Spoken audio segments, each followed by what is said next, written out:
Live from the campus of Westfield State University, this is 89.5 FM, WSKB, Westfield.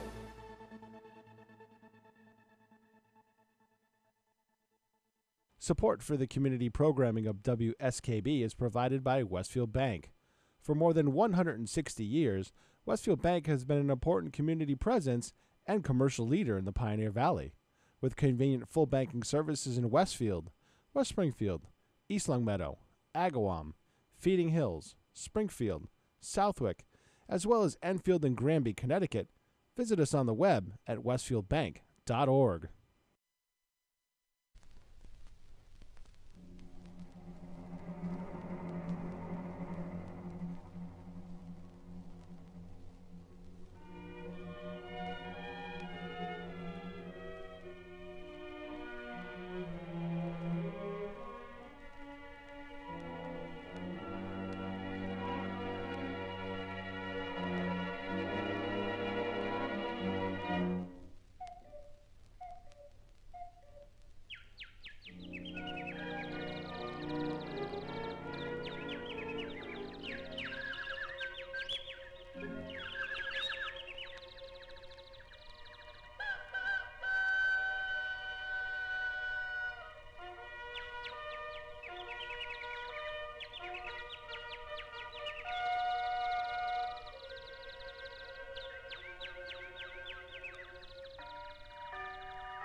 It's on.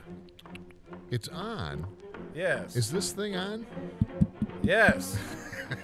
Good morning, everyone. JPEG Luca with JP's Talk About Town. Pete Cole's behind the curtain over there on the other side of the board. Good morning, everyone. We're barely surviving this election week. We hope you... I'm surviving just fine. Because you know what? I'm still living my life because I still have to pay my taxes and everything else and come to work. And I decided not to stress myself out. Last night I went out with my good friend Rick Barry. Mr. We went over to Barry. Skyline, enjoyed a beer, had some talk, a little bit of politics mixed into that. But we got to see their new patio out back. I didn't know that. Overlooking the valley there? Yes. That's cool. I heard tell of it while I was covering a Conservation Commission meeting. Mm-hmm. And now the concrete is poured. They were doing some more work on it. And the owner, and Lisa, and Dana the brewer said, come on, when you guys are done your meal, come on out back and hang out with us for a little bit. So they along with the guys did the concrete and the plumber, had finished their work for the night. And we were all having a beer outside. So it was beautiful out last night. Oh, yeah. This It is going was to be beautiful a out last great night. weekend. Indian summer. It's going to be. I'm going to be working all weekend, but well, there's a whole thing about Indian summer. Indigenous Peoples Summer. Um, I did that with fine. Stefan yesterday, and he thought it was funny. All right. He says, "Could I use that?" I'm like, "Sure."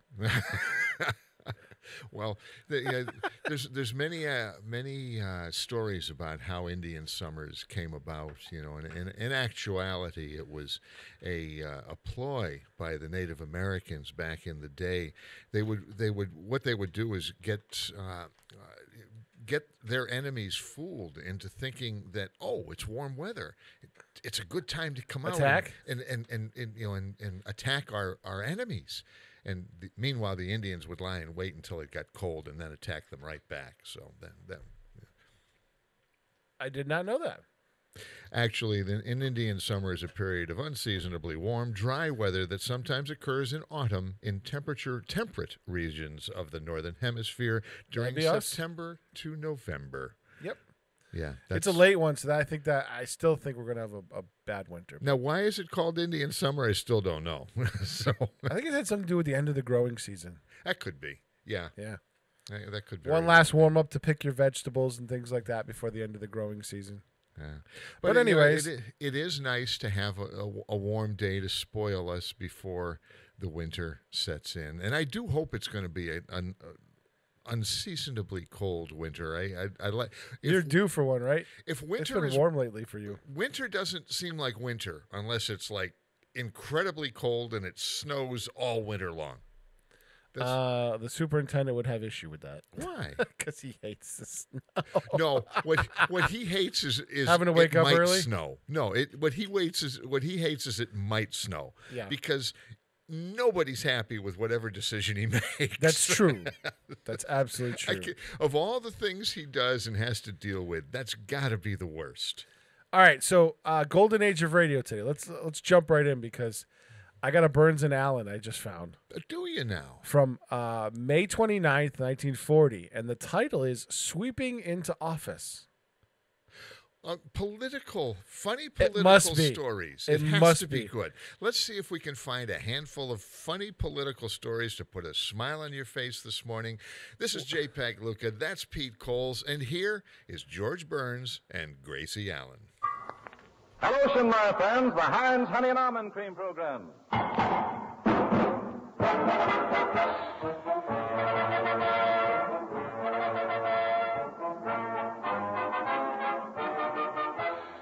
Starring George Burns and Heinz Honey, Gracie Allen with Frank Parker, Ray Noble and his orchestra, and Truman Bradley speaking. 100 million strong, that's right, you can't go wrong, my friend.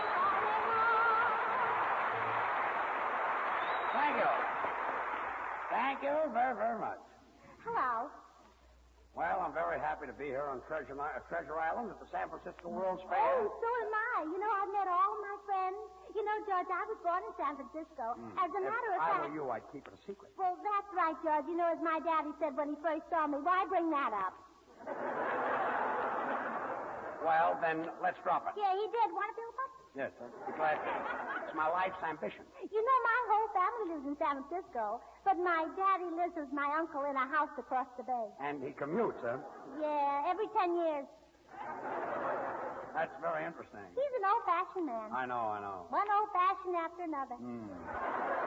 Was your daddy born in San Francisco, Yes, too? South San Francisco. South San Francisco. Have you always been this dizzy, Gracie? Well, I got that way from following in my daddy's footsteps. Well, at least your daddy has his good pints. Oh, he said it. Don't mind George, folks. He's a Los Angeles boy. Well, if it isn't at Market Street, Donna Michi, Frank Parker. And Frank, I'm not a Los Angeles boy. I was born on the outskirts of Los Angeles, Boston. Say, Frank. Frank, what do you think of my hometown? Oh, I think it's terrific. You know, Gracie, there are 40,000 beautiful girls here. Frank, what are you up to? 3,634. Stop with those girls. You know, there are other ways of getting a bang on a life. Oh, you and your bubble gum. Well, it's a noble experiment. Gracie, isn't it grand to be back in your hometown and get such a nice hand? Oh, And yeah. speaking of nice hands, Heinz Oh, Honey and Almond Truman Cream, ladies and Bradley, gentlemen. folks. Truman Bradley. Thank you. You know, I bet Gracie San Francisco never thought that you'd be a presidential candidate this year. Well, why not? Why should I be an exception? Tell me, Gracie, has the town changed much since you were here last? Oh, yes. Well, I've been reading the local papers, and I see where men's clothes cost a fortune now. And Men's clothes cost a fortune? Oh, well, that's what it said. It said Billy Rose just got a $20,000 suit. Gracie, that happens to be a Seattle model. Well, I don't care if it has two pairs of pants. It's still not worth $20,000. Look, when it said suit, it meant lawsuit. And the model happens to be a girl. Oh, well, then maybe Billy Rose kissed her. Kissed her. How could he kiss a girl so much taller than he is? Well, maybe some of his friends put him up to it. Either that or he jumped. Say, Gracie, have I been having fun here? Oh, really, Bubbles? Yes, I had lunch today in 3 restaurants. Three restaurants. Yes. Bubbles eats all over town. Yes, I'm big that way. I know. Bubbles, do you like Italian food? And how? Have you tried the Maggios? Yes, and they're delicious with meatballs. Bubbles, the Maggios are ball players. Well, maybe she had them on the home plate. Yeah. Well, I certainly slid into that one. Oh, Ray Noble. In the flesh. What there is of it, yeah. I say, Gracie, So sorry I'm late. You see, I'm playing at the Palace Hotel, and I had a little trouble getting here. The streets are all torn up. Why, Ray Noble, that's impossible. I read in the paper where the street commissioner said that as a whole, the streets in San Francisco were all right. Yes, they're all right as a whole. But how are their streets? Well, when I'm president, I'm going to have a long talk with Mayor Rossi. Why? Oh, he knows some cute stories. He does.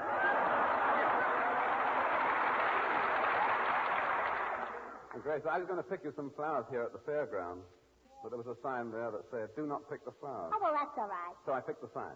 Oh, thanks, Ray. I'll wear it in my hair. You picked the sign? Well, why not, George? There was no sign there saying, "Do not pick the sign." Oh, I say. Say, come here, Ray. I've got a present for you, too. No, really? Uh-huh. Well, put your arms around me. Like this? Uh-huh. A little closer. Like this? Mm-hmm. Now, put your face next to mine. Right so. What do I do now? Well, why don't you go on Major Bo's amateur program? Yes, why don't you do it?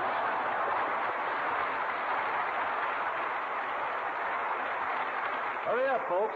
Get in on the special sale of Heinz Honey and Almond Cream, the big dollar size, only 49 cents for a limited time only. Well, I never heard of such a thing in my whole life, unless it was last week on the Burns and Allen program. Gracie, Truman is doing the talking. Oh, no, George, I'm doing the talking. Funny if you didn't recognize my voice.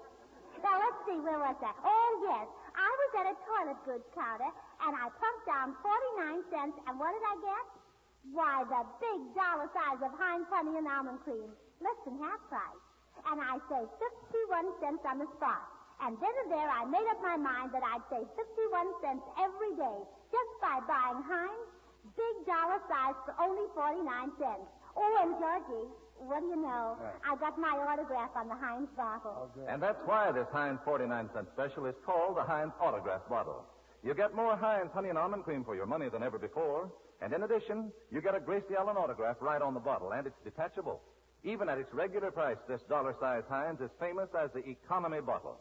And now, at less than half price, it's phenomenal. It's genuine, fine, fragrant Heinz, the extra creamy, extra softening lotion for dry, rough hands. Get your Heinz 49-cent special tonight. Have softer, smoother hands for good. And now, Frank Parker. Tonight, Frank sings Stars in My Eyes by Fritz Kreisler, taken from the show The King Stepped Up.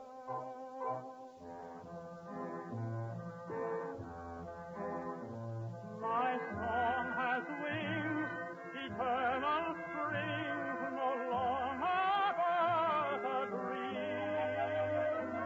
My cheeks aglow, emotions flow like sunlight on a stream.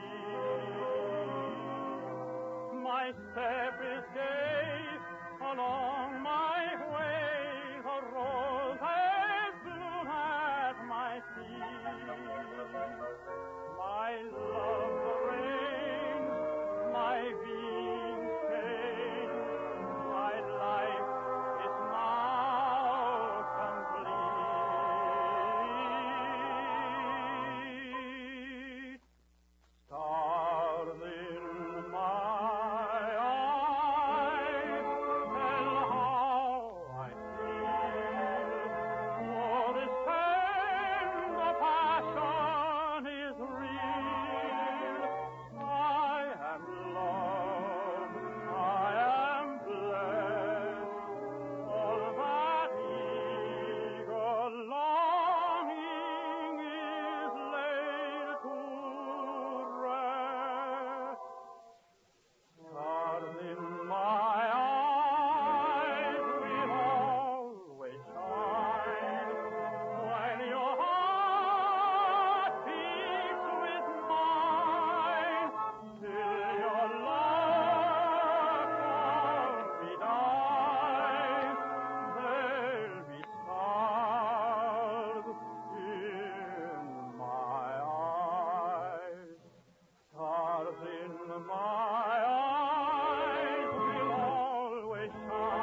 that was beautiful. You did a grand job. Oh, thanks, George.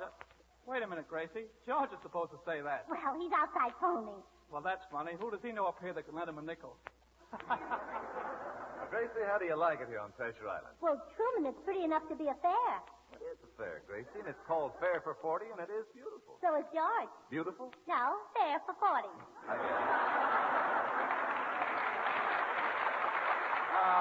Listen, everybody, I've got it all arranged. I just spoke to J.J. Clifford, and he's coming over here tonight. Not J.J. Clifford. That's right. Who's that? Who was that? Yes. Politically, he's the most powerful man in this part of the country. And as your campaign manager, I'm telling you that if we could get him on our side, you're as good as being in the White House. Oh, well, what do you think I ought to do? Well, when he comes in, let me do the talking, and you just smile. Oh, leave it to me. I'll just drop my eyes. Yes, just drop your eyes. And if he's a gentleman, he'll pick 'em up. Stop with that silly talk and listen. J.J. Clifford is the man who gets behind you, takes hold of things, and makes you click. Oh, an osteopath. An osteopath. I hope he doesn't rub me the wrong way. Now, look, Gracie. Say, George, you deserve a lot of credit lining up a big shot like J.J. Clifford. Thanks. I met him at the press club. That's all. I don't let any grass grow under my feet. Well, a little grass wouldn't hurt. It might cover up those shoes. Yeah, well, J.J. Clifford is just about sold. And there's one thing you ought to know before he gets here. What's that? Now, he's got a red beard, and he's very sensitive about it. Well, if I had a red beard, I'd be very sensitive about it, too. Yeah. Well, you'd be sensitive if you had a brain. Yeah, so would I. Well, with a red beard, Gracie, we can play that game Beaver. Oh, yes. Beaver. Yeah, Look, he happens to run this part of the country, and if any of you holler Beaver, you know what you're going to get? 5 points. Yalla Beaver. We're not playing Beaver, and don't mention his beard. Yeah. Hello. Oh, just a minute. Gracie, it's for you. Oh, hello? Oh, hello, Bessie. It's my sister. Good. Yeah, what? Oh, you don't say. Oh, that's a scream. Goodbye. What happened? Oh, dear. Well, I left my car parked at the top of Fillmore Street Hill, and I forgot to put the brakes on. I see. And the funniest thing, the car is running down the hill. Well, what's funny about that? Somebody might get killed. Oh, it's impossible. There's nobody in the car. What about the pedestrians? Oh, the car is moving so fast, they won't have time to get in. Well, it's your headache, and you can wear it. Oh, by the way, chaps, you mustn't miss that incubator building here at the fair. You know, they've got tiny babies there that weigh only 3 ounces. Well, how do they live? They charge admission. They do. Well, you see, those babies can always use a little change. I guess so. Now, listen, everybody. This may be J.J. Clifford, so no wisecracks about his beard. Come in. Good evening. Miss Allen? Yes? My name is Agatha Pinwhistle. My, how can you remember things like that? Listen, yes, miss? Gracie, don't you remember me? I was your teacher in the 3rd grade. Oh, Miss Pinwhistle. Oh, well, I didn't recognize you without your slip showing. What? Boy, this used to be my teacher. Hello, Penny. How do you do? Miss Pinwhistle, I'll bet Gracie gave you lots of trouble in school. Oh, no, you can be very proud of your daughter. Well, My daughter? Yes, Gracie always had an active mind. She learned things very quickly, but always backwards. Yes. I think I know what you mean. Miss Pinwhistle, remember how I was always getting mixed up in arithmetic and history? I used to think that 2 times 3 was Napoleon. 2 times 3 was Napoleon? Well, of course, I was silly when I was a little girl. Oh, sure. I know better than that now. Of course. Anybody knows that 2 times 3 is Julius Caesar. Yes. For a minute, I thought I had you. See, Miss Pinwhistle, whatever happened to Oakland and Berkeley? Oh, they're in Kansas City. Oakland and Berkeley are in Kansas City? Well, those are the twins who sat in front of me. Oh. Well, why did they name twins Oakland and Berkeley? Well, because they were only 5 minutes apart. I know they're twin sisters, Minneapolis and St. Paul. Oh. Gracie, whatever happened to that little girl you used to play with all the time? Oh, which one do you mean? Oh, the one that sat in back of you, that sickly little girl who was so frail and anemic. Oh, well, she's still my girlfriend. Bubbles, you remember Miss Pinwhistle? Sure. Oh, hello, Miss Pinwhistle. Why, Bubbles, I hardly know you. Haven't you taken on a little weight? Oh, about 275 pounds. Yeah, that's all. Say, Miss Pinwhistle, seeing you here reminds me of my school days. You know, my teacher used to slap me when I was naughty. Yes, he was a regular Mickey Rooney. Yes, but it never hurt. And the reason it never hurt was that my teacher had soft hands. Cut, Truman. A little music, boys. All right, you can take it, Truman. And Miss Pinwhistle? Yeah. It's because she used Heinz honey and almond cream. Yeah. And it wasn't the 10-cent size. No. No, it wasn't the 25-cent size or the 50-cent size. Yeah. No, it was the dollar size. Uh-huh. And would you believe it, Miss Pinwhistle? Today you can get it for only 49 cents. That's right. Oh, Miss Pinwhistle. Yes, sir. Miss Pinwhistle, whatever happened to that silly boy who sat next to me? You know, the one who called me Googie? Which one? Well, you know, the one with the buck teeth. The one who used to bite I love you on my desk. He bit I love you on your desk? Yes. Don't you remember, Miss Pinwhistle? He'd sit for hours and go like this. Let me see. Oh, stinky. Yes, that's the one. Miss Pinwhistle. Yes, Gracie? Whatever became of that good-looking history teacher? Well, I got to go, Gracie. Well, remember when he tried to kiss you? Well, I didn't kiss him, did I? Well, I don't know, did you? No, not because he was a history teacher. It was the principal I was thinking of. Oh. Yeah, he was pretty, too.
That was grand. I certainly enjoyed it. Oh, thanks, George. Shall I play it again? Oh, no. Never mind. All right, then.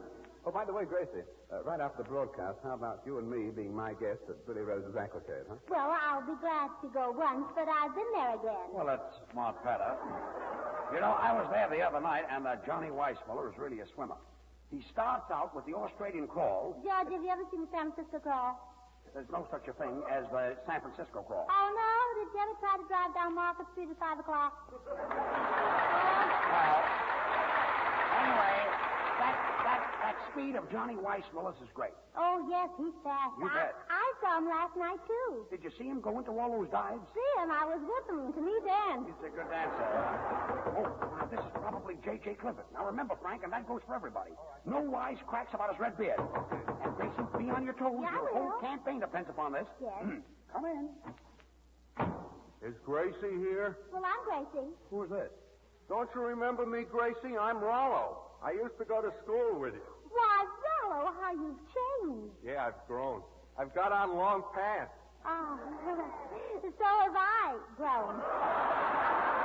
Gracie, take it easy. Gracie, you remember the day you left school 20 years ago? You gave me a sandwich. Uh-huh. Well, I brought it back to you. You mean you kept the sandwich all these years? I don't like peanut butter. And vice versa. Say, Rollo used to be the smartest boy in the 3rd grade. I still am. Say, Rollo, remember the fun we used to have in school? We'd drop our books under the desk, and then we'd bend down and pick them up. Mm-hmm. And then we'd drop them again, and we'd pick them up again. Oh, we had more fun. Where did the fun come in? Under the desk. Yes, well, your book's read. Hello, Rollo. Oh, Rollo, this is Bubbles. Remember Bubbles? I remember part of her. Why, Rollo, I hardly recognized you without your dunce cap. I don't wear it anymore. It makes me look too tall. Yeah. You look much prettier this way. Say, Rollo, whatever happened to the little boy who sat right across from me? You mean all he used to do was Stinky? Oh, yes. I haven't seen him in years. Well, why did he do Well, he was practicing to go with Shep Field. Well, I wouldn't pal around with Stinky. He was a dope. Oh, quiet, Einstein.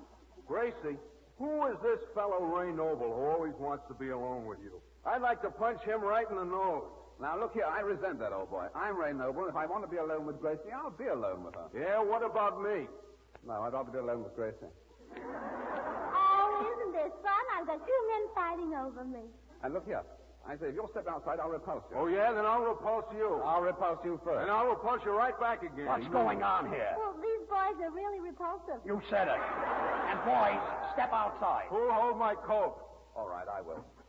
Say, that sandwich that Rollo brought back couldn't have been 20 years old. Well, it was. It didn't taste like it.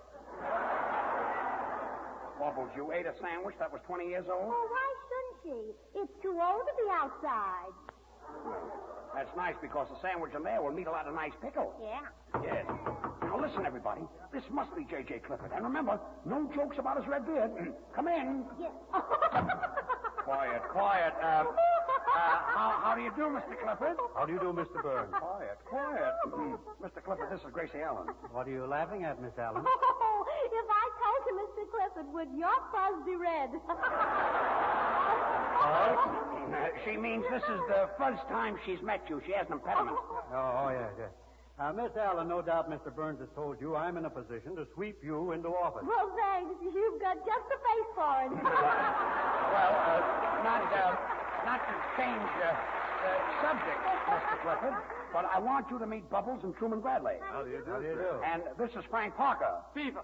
Beaver? Beaver? Well, Beaver, can you spare a dime? One title to railroad, I made it. Yes. Yeah, what's going on Well, you here? see, he's a tenor. He's got to rehearse. Oh. Now, Miss Allen, if our district is going to support you, we want to know what you can do for us. So let's not beat around the bush. No, not by the hair of your chinny chin chin. Who said that? The 3 little pigs. Mr. Clifford, what about the Power and Water Project? Remember? Oh, yes. Yes. Hetchy. What? Hetchy. Oh, coochie. Gracie, please. Look, I haven't time for all this foolishness. Now, Miss Allen, let's get down to brass tacks. Well, wouldn't you rather go to the Bell Cabaret? Look, this is a very important man. Miss Allen, if you're elected president, what are you going to do about our street maintenance? You know, most of our streets run uphill. Oh, don't worry. I won't let them run down. Well, that's a new slant. Gracie, he means what kind of aid will you give California? Well, there are only 2 kinds of aid. Federal and state? No, orange and lemon. You certainly squeezed in that. Come in. Look, it's a policeman with Ray Noble and Rollo. A policeman? Mr. Burns, you better keep these 2 fellows in here. We don't allow that kind of stuff here at the fair. What were they doing? Fighting, huh? No, dancing together at the pavilion. Dancing? Well, Mr. Clifford, I want to apologize for all this confusion. Oh, yes, I do beg your pardon. Mr. George, who is this chap? J.J. Clifford. Looks like Santa Claus with high blood pressure. I can see that you people are taking my coming up here as a joke. My standing in this community is a very important one, and I do not intend to subject myself to ridicule. Good. Just a minute, Mr. Clifford. You see, we're here at the World's Fair, and we're all having a lot of fun and a lot of laughs. Truman, will you talk to him? Okay. Mr. Clifford, we realize that you're one of the most influential men in the state, sir. And if we did have a bit of fun, it wasn't premeditated, I assure you. As for having fun at your expense, it's out of the question, sir. After all, what can we possibly say that would be any funnier than that broken-down beard you're wearing? Oh, well, there goes California. Well, I've had enough of this. And, Mr. Burns, if you ever happen to be in the Richmond district, don't bother to look me up. Richmond District? I used to live on 4th Avenue. So did I, 668. Well, so did I, on the first floor. I lived on the second. Stinky! Boogie! Tell me now that bare knees are smart. Girls are wearing short skirts that stop just above the knee and high socks that stop just below the knee. Well, those bare knees are certainly okay with the male population, as long as the knees are smooth and pretty. So be sure to smooth Heinz Honey and Almond Cream on your knees before you wear the new bare knee fashion. Heinz is extra creamy, extra softening for rough, sandpapery hands, and it's just as grand for rough knees. And say, right now is the time to buy Heinz. It's on special sale. The big dollar-size Heinz Honey and Almond Cream is only 49 cents. Yes, less than half price. Just go to any toilet goods counter and ask for Heinz Autograph Special. You get over twice as much lotion for your money, and you also get a Gracie Allen autograph on the bottle, and it's detachable. You can add it to your autograph collection. Now, don't forget, get Heinz 49-cent special while the getting is good. This amazing offer lasts for a limited time only. The big dollar-size Heinz Honey and Almond Cream for only 49 cents. And now Gracie will sing Tennessee Fish Fry from American Jubilee. Thank you. Hop diggity, down, sun is climbing high. Hop diggity, time to catch the catfish for the fry. Poor little you never been through a fry. Oh, well, ain't that a shame? Ain't that a shame? Ain't that scandalous? Ain't you never been to a Tennessee fish fry? Ain't you never fished for your dinner down south? You ain't? If you never been to a Tennessee fish fry, then you never had a chunk of heaven right in your mouth. You ain't tasted cornbread when it's drowned in a pound of butter. You ain't swung your sweetest gal around in the do-si-do if you never been to a Tennessee fish fry. There's an awful lot about a picnic that you don't know, and now irrespective, just because you've been to a Caroline clam bake, ain't no reason you acting kind of high-hat, no man. Just because you've been jamboreeing in Georgia, ain't no reason to pretend that you're an aristocrat. If you dance the cakewalk in Kentucky, then man, you're lucky. Lucky you're with me in Tennessee, where the fish is free. If you've never been to a Tennessee fish fry, my, that's the same as saying that you've never been on a spree. Yes, sirree. Now come on, Emmeline, Susie Joe, wake up, Angela, here you go. There's an awful lot about a picnic that you don't know. Are you wearing the new nylon stockings? Then take care of them. Many sales girls handling stockings tell us they use Heinz Honey and Almond Cream to keep hands feeling soft and smooth, help prevent snagging fine hose. Heinz is extra creamy, extra softening. And now it's on sale at an extra special price. The big dollar size for only 49 cents. Well, Gracie, say goodnight. Oh, no, wait, George. Ladies and gentlemen, the Chamber of Commerce has asked me to think of a way to make San Francisco more beautiful. Now, let's see. Well, I'm going back to Los Angeles. Oh, that'll do it. Good night.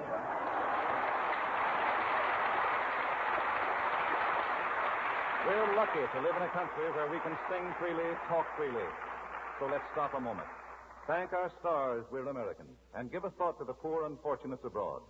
Give more than a thought, give to the Red Cross.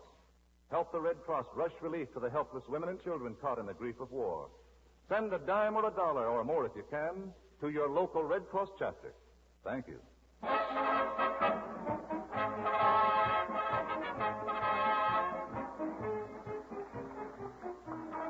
Well, don't forget, George and Gracie and all of us will be back again next Wednesday at this same time. And don't forget also, for honeymoon hens, it's Heinz Honey and Almond Cream. Truman Bradley wishing you good night. This is the Columbia Broadcasting System.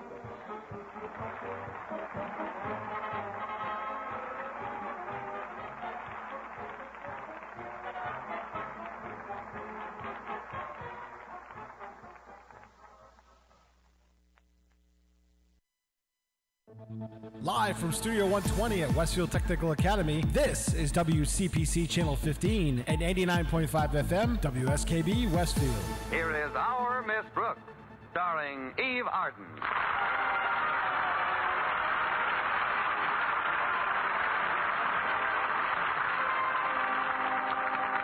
Last Friday was Student Government Day, a day upon which the entire administration of the city is handed over to high school pupils who have been elected by their classmates.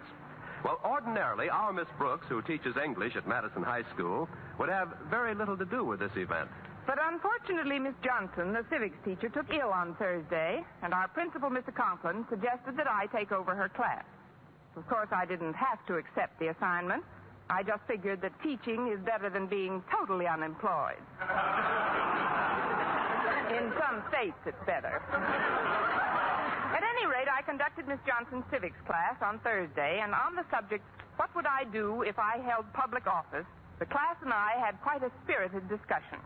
And in view of later developments, I'm sorry I didn't listen.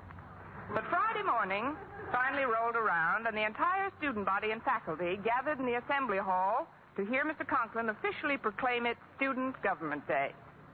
Mr. Boynton, my bashful biologist, was sitting in the front row, and accidentally, with the aid of 2 bloodhounds, I found myself sitting right next to him. Oh, hello, Miss Brooks. Why, Mr. Boynton, this is a surprise. To you, anyway.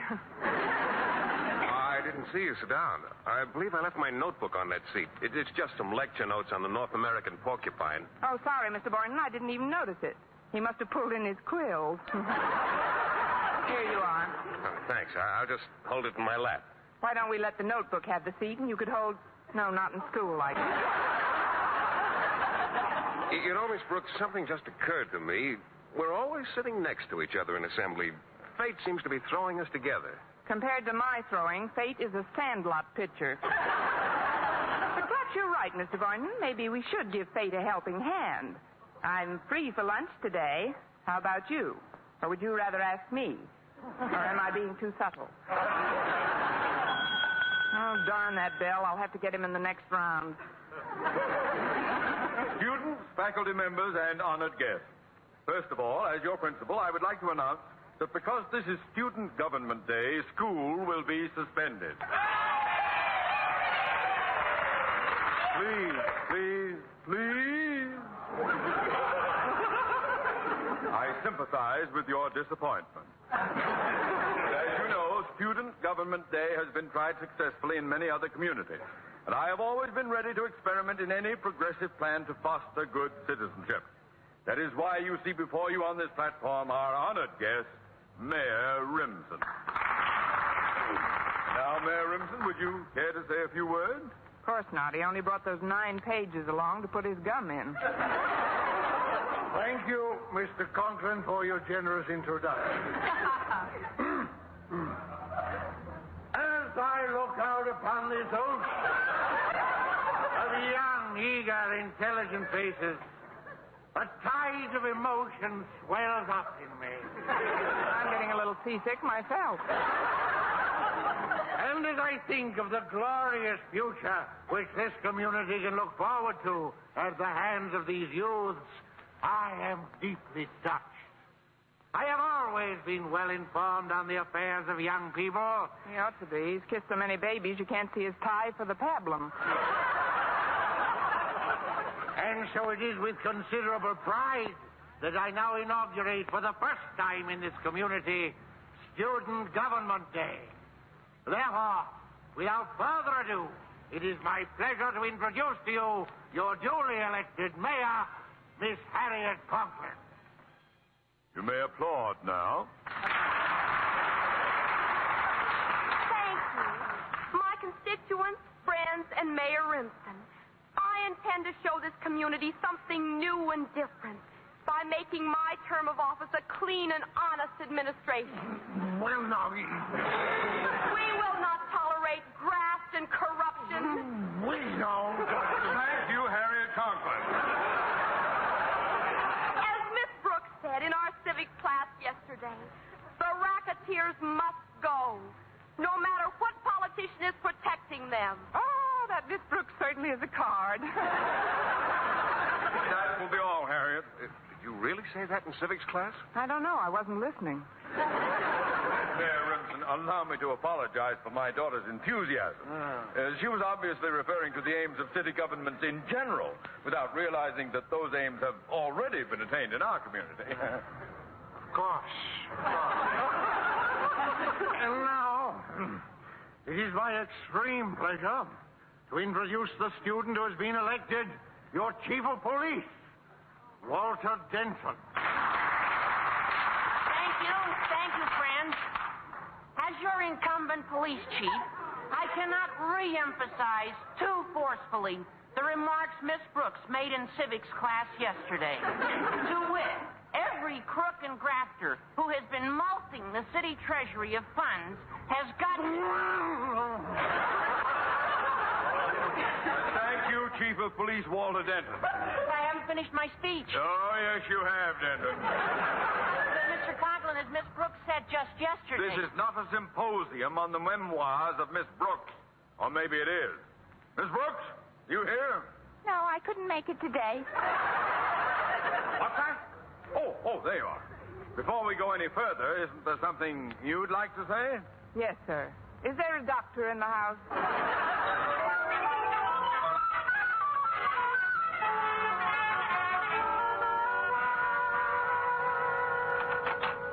You sent for me, Mr. Conklin? Yes, Miss Brooks, I did. In spite of my abject apologies, Mayor Rimson left here in a very ugly mood. Now, Miss Brooks, just what happened in civics class yesterday? Well, we had an open discussion, and somebody opened it wider than I realized. But we only discussed corrupt city administrations in general, Mr. Conklin. We made no specific mention of Mayor Rimson's corrupt administration. Never mind what you mean. Thanks to you, we've got a band of young malcontents on our hands. Why, not 5 minutes ago, a student delegation was in here demanding a 3-day school week. And that's not all. They also informed me that they would like a 4-hour day, starting from the moment they leave home till the moment they arrive back there. And portal to portal. Next thing you know, they'll be wanting time and a half for leaving the room. There's no telling how far this thing can go. They've got the whip hand. They're in public office today. Student Government Day indeed. Whoever thought up that crack-brained idea ought to have his head examined. Bend over, Mr. Conklin. What? It was your idea. Oh, well, don't change the subject. There's no telling. As I was saying, there's no telling what that student reform party is capable of doing. Miss Brooks, it's up to you to see that they stay out of mischief. But, Mr. Conklin, you said this was a holiday, and I've got a very important lunch date to make. Well, I'm sorry, Miss Brooks. You've got to chaperone those students. But, Mr. Conklin... Dismissed, But, Miss Brooks. I said fall out. On the double. Aye, aye, sir. Fine way to spend a holiday, chaperoning a bunch of... What am I running about? I'm halfway down the hall. Oh, that's funny. I stopped right outside Mr. Boynton's biology lab. Well, I might as well go in now that I'm here. Oh, hello, Miss Brooks. Well, say, I hope Mr. Conklin wasn't too severe with you. Not at all, Mr. Boynton. How are you at setting bones? And speaking of lunch, which you weren't, the date we almost had but didn't quite because you didn't get around to asking me, and which I was going to talk you into, but which I would have had to cancel because Mr. Conklin wants me to chaperone the students who are acting as government officials today. Oh, just a minute, Miss Brooks. I can't quite follow you. Me either, Mr. Boynton. I suppose I'm trying to apologize for standing you up. When? Today. You were supposed to have lunch with me today? How nice of you to ask me. Shall we say those front steps in 15 minutes? Oh, but... I just want to powder my nose and fix up a bit. But you said something about chaperoning the... Oh, that can wait till after lunch. See you in a little while, Mr. Boynton. I wonder if I'm playing too hard to get. Now, if I can just avoid Her Honor the Mayor and Walter Denton. Walter, there's Miss Brooks. Hiya, Miss Brooks. We've been looking for you. I've been lurking from you, too. Miss Brooks, as mayor of this community, I feel that I have you to thank for many of my high ideals. Me too, Miss Brooks. When you stood up in civics class yesterday with a kind of glowing, luminous light emanating from your skull and your chalk poised in front of the blackboard, you know who you reminded me of? Joan of Arc at the Battle of the Erasers. Look, kids, I promised Mr. Conklin I'd chaperone you today, but I have... Miss Brooks. We're really going to clean up this town. You have no idea what's going on in this town, Miss Brooks. If you'll just stick with us, we'll show you graft and corruption, infamy and greed. I'd rather have Mr. Boynton show me spaghetti and meatballs. Now, if you'll just keep quiet about it, I'll meet Mr. Boynton for lunch. Lunch? But what about the ideas of decent, honest government that you had yesterday? Yeah, and don't you want to be in it to kill? Who are we killing? I'm afraid we'll have to take an executive action, Walter. Right. Miss Brooks, I assume you still believe in obedience to duly elected authority? Of course I do, Walter. Then, as chief of police, I hereby appoint you deputy sheriff. For the rest of the day, Miss Brooks, you'll take orders from me. But, Walter... Silence? Oui, mon capitaine. Here, with this badge, I hereby make you a deputy sheriff. Look, Walter, to you I'm a deputy sheriff, and to Harriet I'm a deputy sheriff. But to a deputy sheriff, am I a deputy sheriff? You'd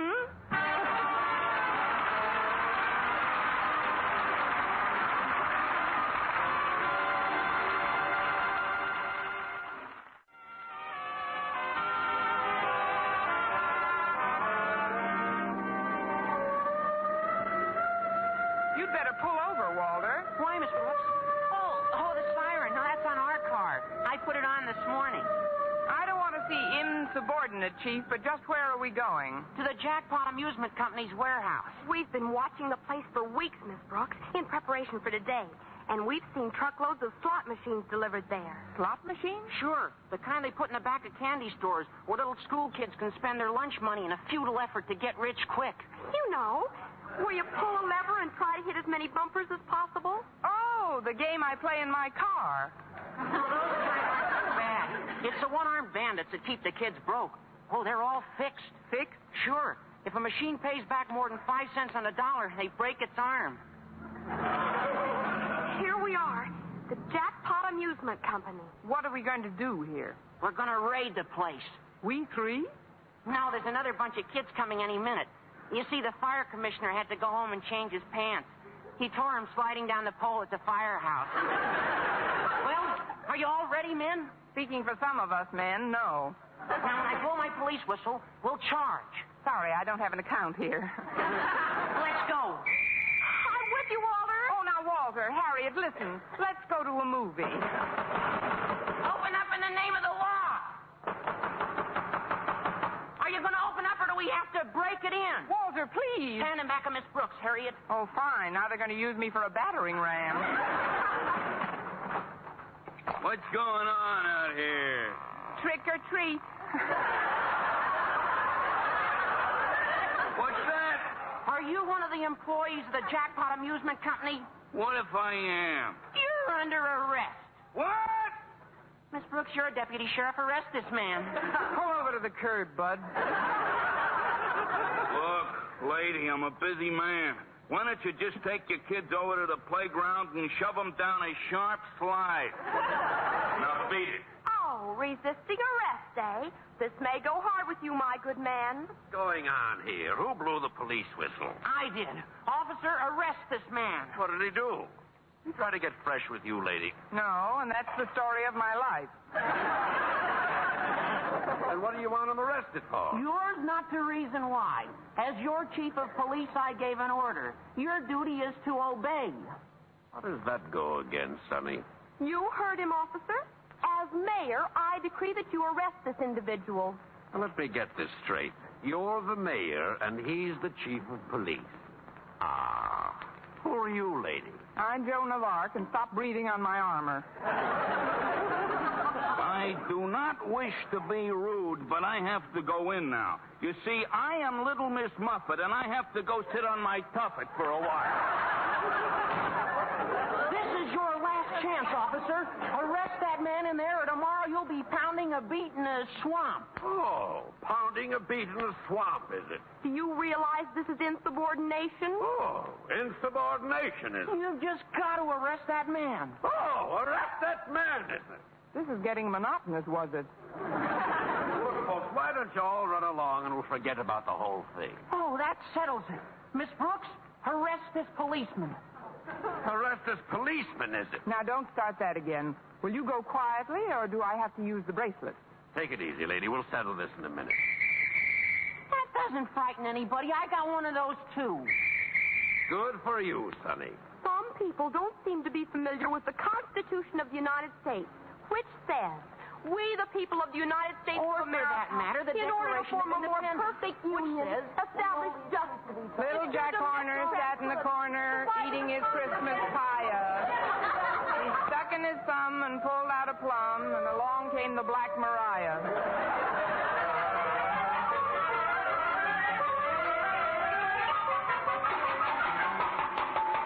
Guard! Oh, guard!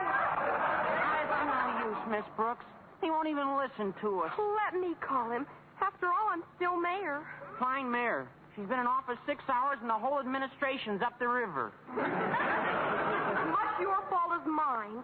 You and your police whistle. Now, don't start bickering, children. Maybe if we behave ourselves, they'll make us trustees.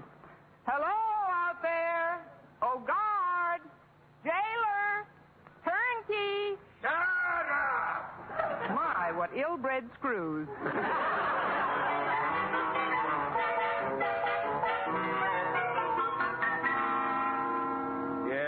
Yes, Mrs. Denton, I'll call you the minute I hear from Walter. Goodbye. Imagine that, Martha. Mrs. Denton wanted me to call the police department. How would they know where her son Walter is? I can't understand it, Martha. You can't understand what, Osgood? That's the fifth parent who's called me up to ask why her child hasn't come home for dinner yet. You'd think they'd keep track of their children and not suddenly discover at 7 o'clock that they haven't come home for dinner yet. By the way, where's Harriet? She hasn't come home for dinner yet. What? Well, don't just stand there. Do something. Call Miss Brooks. I put the children in her charge. Call the police. The Bureau of Missing Persons. Get the district attorney. Contact the mayor. Find out if there's somebody else. Why don't they... Well, maybe you could get hold of them. But I don't know what you're just standing there for. I'm here. I'm right away. You're not concerned. Why don't you do something? Get going. Osgood! Sometimes you sound like a walrus caught in a turkey bath. I did call Miss Brooks. Mrs. Davis says she wasn't home yet. Poor woman. She's had dinner on since 6. She's terribly worried about her stewed tomatoes. Please stop sniveling about Mrs. Davis's tomatoes. We've got our own tomato to worry about. Please, dear, calm down a little. Here, have some fruit. It's very good for the nerves. I don't want any fruit. Oh, that's probably Harriet now. I'll answer it. I mustn't lose my temper. I must be calm. Hello? Osgood, you're talking in a banana. No wonder with the house all cluttered up with fruit bowls. Hello? Is that you, Harriet? No, Osgood. This is Margaret Davis. Oh. I just had a call from Miss Brooks. You have? Yes, Osgood. Harriet, Walter Denton, and several of the other students are with her. Oh, well, thank heaven. Tell me, Margaret, where are the children and Miss Brooks? They're in jail, Osgood. Fine. You see, Martha, I told you there was nothing to worry about. Miss Brooks and the children are all in jail. Martha, take this phone out of my hand hands and put back the banana.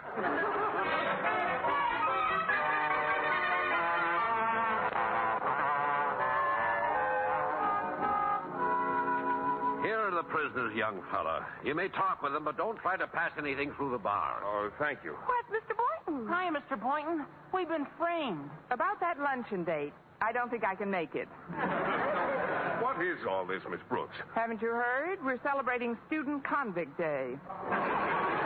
We were only doing our duty as public servants, but Mayor Rimson must have forgotten to notify any of the other authorities. Yeah, we raided some racketeers, and the next thing we knew, we were in the pie wagon. Well, they have no right to hold you here. Oh, officer. Officer. What is it now? Why, there's been a mistake. Please open this cell and let these people out of here. Oh, let these people out of here, is it? Well, yes, it just happens that I've had quite a bit of legal training in addition to my biological background, and I can tell you that you have no legal basis upon which to hold them any longer. Good for you, Mr. Boynton. I'm telling him, Mr. B.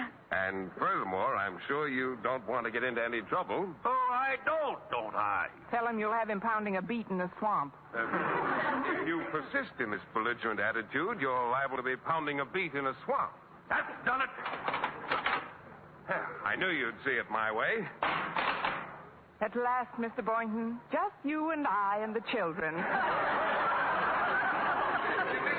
I don't belong in this cell. Now behave yourself, or I'll put you in solitary. Oh, there you are, Connie. Where's Mrs. Davis? I would have been here sooner, but I just had to stop at the mass meeting. What mass meeting, Mrs. Davis? Oh, Mr. Boynton is with you. How nice. Please, Mrs. Davis, we've got to get out of here now. If you'll only... Everybody in town was there, Connie. And I told them what you said to me on the phone about Student Government Day being run all wrong. Good for you, Mrs. Davis. Now maybe we'll get some action. Where's the Brooks cell? The line forms on your left. I also told those parents how you said that if you had been running Student Government Day instead of Mr. Conklin, there wouldn't have been so much dunderheaded bumbling. Bumbling? Oh, hello, Osgood. We were just talking about you. Anybody want to buy a used teacher's license? Well, I guess I'll be running along. Now that Mr. Conklin's here, I'm sure there's nothing further to worry about. Miss Brooks, how could you put... Why did you have to... When were you... Oh, please, Mr. Conklin, remember your blood pressure. It wasn't Miss Brooks' fault, Daddy. Don't blame her. And you, Harry, in prison. How could you do this to me? My own flesh and blood. If you've got his blood, Harriet, you better watch your pressure, too. Quiet, gentlemen. Miss Brooks, my painful duty to inform you that you are under suspension for conduct unbecoming a teacher. Have you anything to say in your own defense? Yes, Your Honor. I'd like a new trial. On what ground? On the grounds that I'm not doing so well in this one. We'll discuss that at the proper time. Meanwhile, you children remain here in Mr. Boynton's charge until I can arrange to have... Mr. Boynton? Hello, Mr. Conklin. What in the world are you doing here? I'm just visiting, Mr. Conklin. One of those guests you just can't get rid of. Well, we'll see all about this. I'm going straight to Mayor Rimson's office. I'll handle this matter personally. But what'll I do in the meantime? With a little luck, 30 days.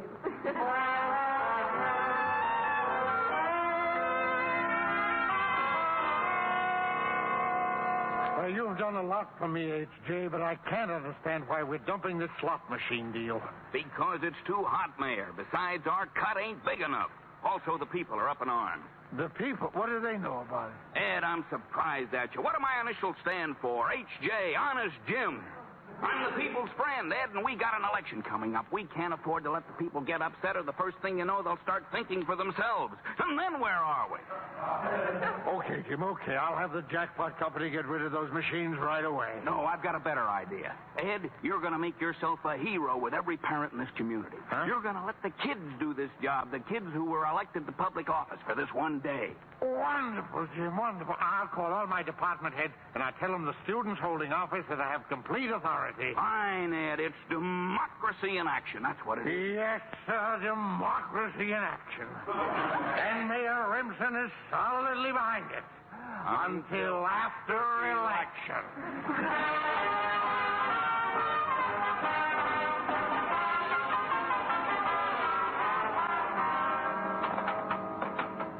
Which one of you is Mayor Harriet Conklin? I am. Step out, please. Now, which one of you is Chief of Police Denton? Oh, that's me. Come on out. I've had orders to release the both of you. Oh, but what about Miss Brooks and myself? Sorry, my orders didn't say anything about you two. But I insist that you release them immediately. Quiet, Walter. Orders are orders.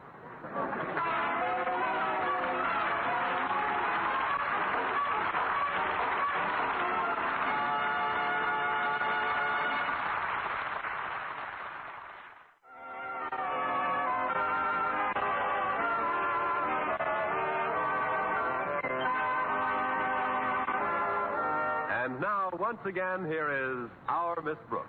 Well, in spite of everything, Walter and Harriet got us out of jail promptly. And that wasn't the only thing Student Government Day accomplished. The racketeers left town almost immediately.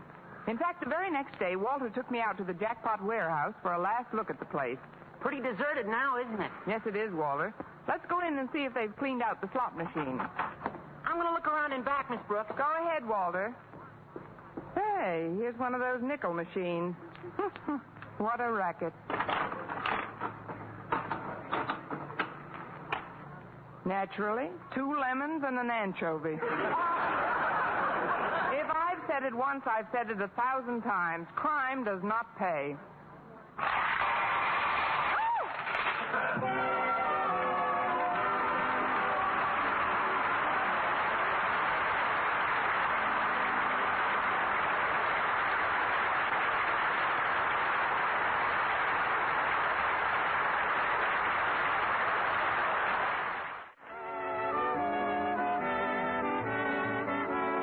Miss Brooks, starring Eve Arden, was produced and directed by Larry Burns, written by Arthur Alsberg and Al Lewis, with the music of Lud Bluskin.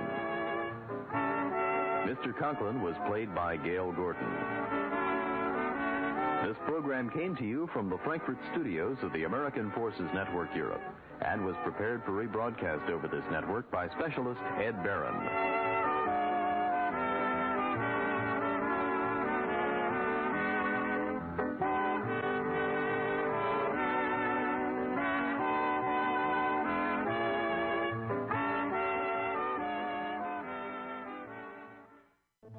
Live from Studio 120 at Westfield Technical Academy, this is WCPC Channel 15 and 89.5 FM, WSKB Westfield. The Kraft Music Hall with Bing Crosby, Trudy Irwin, John Scott Trotter and his orchestra, the Music Maids and Lee, Yuki, the Charioteers, and Bing's guest for this evening, Paramount star of the Technicolor musical Riding High, Miss Cass Daly. And here's Bing Crosby. Happy holidays. Happy holidays. While the merry bells keep ringing, may your every wish come true. Happy holidays, happy holidays. May the calendar keep bringing happy holidays to you. If you're burdened down with trouble, listeners are wearing thin. Pack your load down the road and come to holidays. If the traffic noise affects you like a squeaky violin, kick your cares down the stairs, come to Holiday Inn. If you can't find someone who will set your heart a-whirl, pay a little visit to the home of Boy Meets Girl. If you're laid up with a breakdown, throw away your vitamins. Don't get worse. Grab your nurse and come to Holiday Inn. Happy holidays. Happy holidays. While the merry bells are ringing, may your every wish come true. Happy holidays. Happy holidays. May the calendar keep ringing. Happy holiday to you. Happy holidays. Happy holidays. While the merry bells keep ringing, may your every wish come true. Happy holidays. Happy holidays. May the calendar keep bringing happy Happy holidays to you.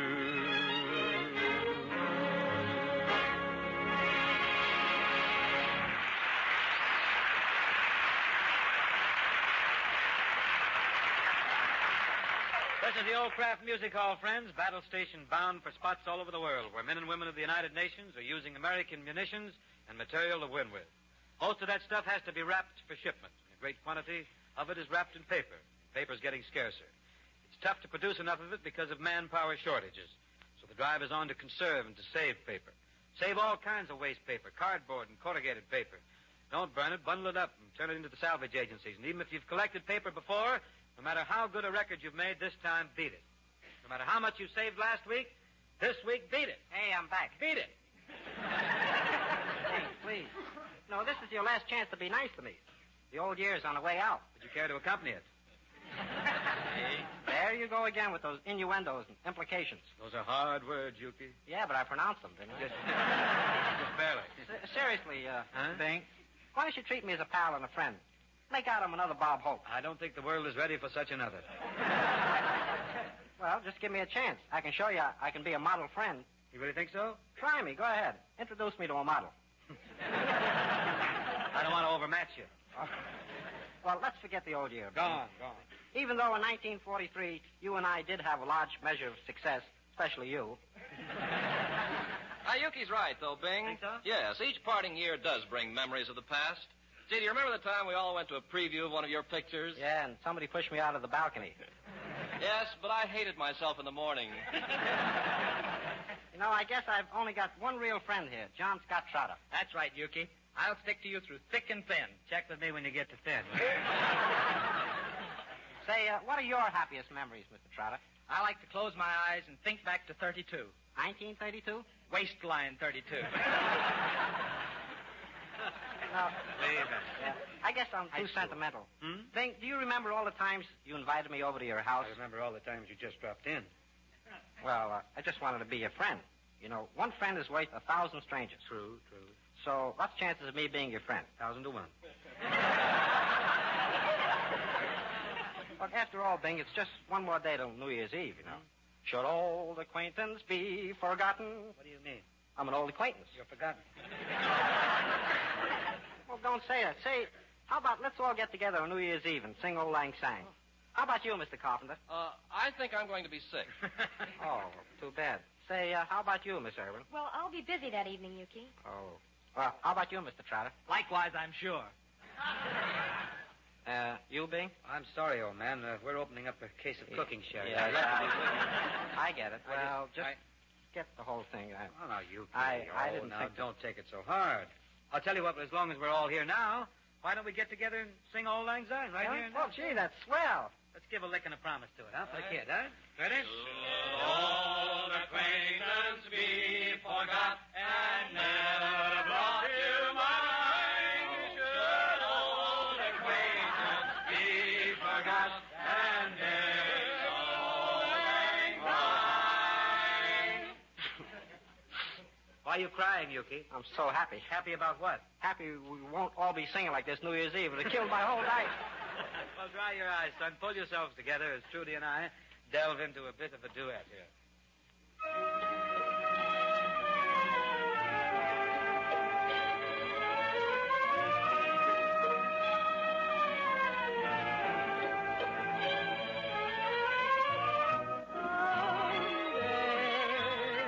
When I'm awfully low and the word is cold, I will feel a glow just thinking of you and the way you look tonight. Oh, but you're lovely with your smile so warm and your cheeks so soft. There is nothing for me but to love you just the way you look tonight.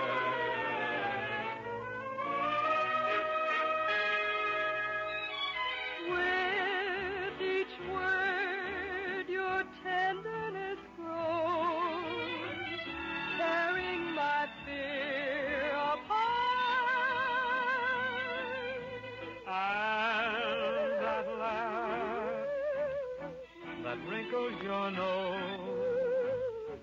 touches my foolish heart. Love me, never, never change. Keep that breathless charm. Won't you please arrange it? 'Cause I really love you. just the way you look tonight.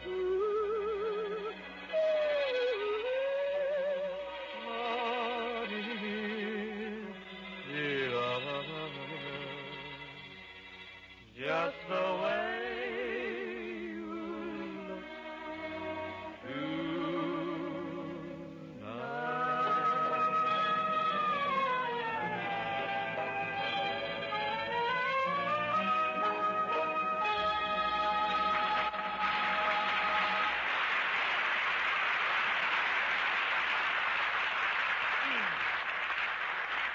Thus, friends, the way you look tonight. Now, dear friend, how do you sound tonight? Tomorrow's the day to get your refrigerator all set for snacks. Sounds For, good. You know, there's bound to be a call for snacks over the holiday weekend. One of your best bets is Kraft cheese spreads, a selection of them that you make up yourself from Kraft's 9 wonderful varieties.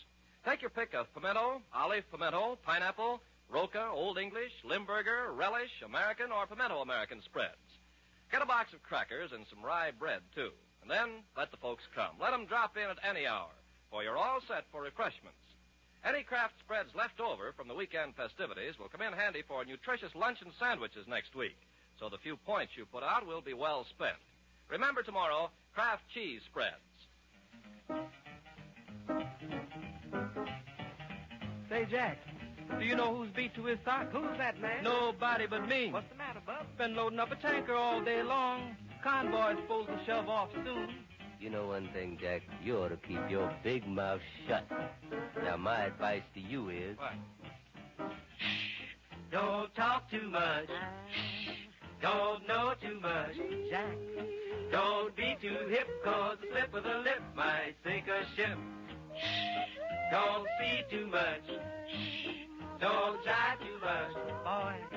Don't be too hip, 'cause the slip of the lip might sink a ship. Hello. Walls have ears. And the Night has eyes. Oh, Let's be wise and trick those nasty, nasty spies. Don't talk too much. Don't know too much. boy. Don't be too hip, 'cause the slip of the lip might sink a ship.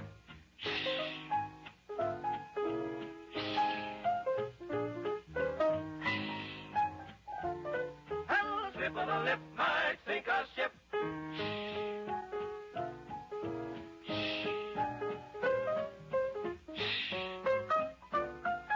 Look out, Dipper Lip. Don't let nothing slip. Hello. Walls have ears. And the Night has eyes. Oh, Let's be wise and trick those nasty, nasty spies.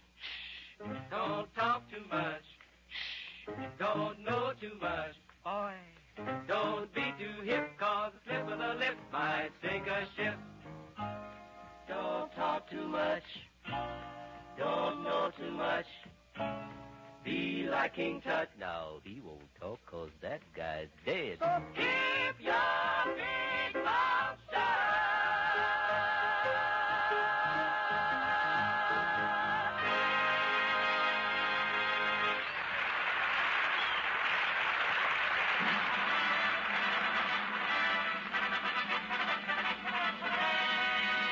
Time marches back. 1931. Herbert Hoover issues moratorium on intergovernmental debts. 1931. Great Britain, Denmark, and Japan go off gold standard. And on the last day of disappointing, discouraging 1931, on the eve of formidable, foreboding, looming 1932, men with their eyes on world affairs are saying, Oh, been a great year, ain't it, truly? But old 1932 is going to be even better. Oh, Harry, I hope so. Wouldn't it be wonderful if next year you could find yourself? What do you mean, find myself? Find yourself a job. Work, work, work, work. All I hear is work. Must be some easier way to make a living. Oh, that's ridiculous. How can you make a living without working? Why, have you heard about that guy singing down here with Gus Arnheim? He sings, when the blue of the night meets the gold of the day. Call that work? Boy makes a happy dollar. Makes or steals. If he gets by, why can't I? Say, have you heard how he does this one? Kind of in the mood, too, for New Year's Eve. As time goes by. Goes like this, yeah. You must remember this. A kiss is still a kiss.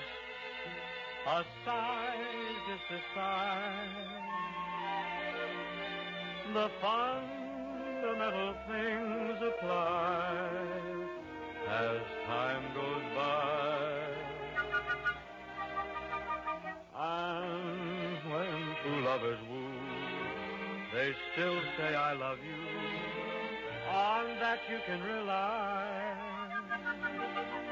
No matter what the future brings as time goes by.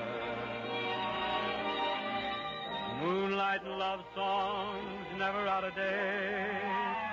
Hearts full of passion, jealousy and hate. Woman needs man, man must have his mate. That no one can deny. It's still the same old story, a fight for love and glory, a case of do or die.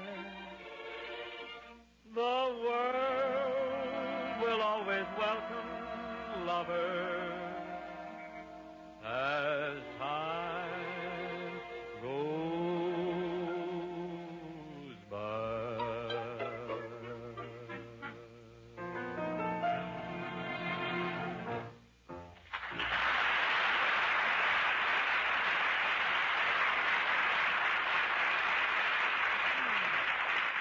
Pretty difficult to think of a guest more welcome in the Old Kraft Music Hall the evening before New Year's Eve than the star of Paramount's great Technicolor epic, Riding High, our glamorous friend, Whispering Cass Daly. Soft-voiced, dulcet-toned, lovely, timid Cass Daly, sweet, demure, tender, murmuring Cass Daly.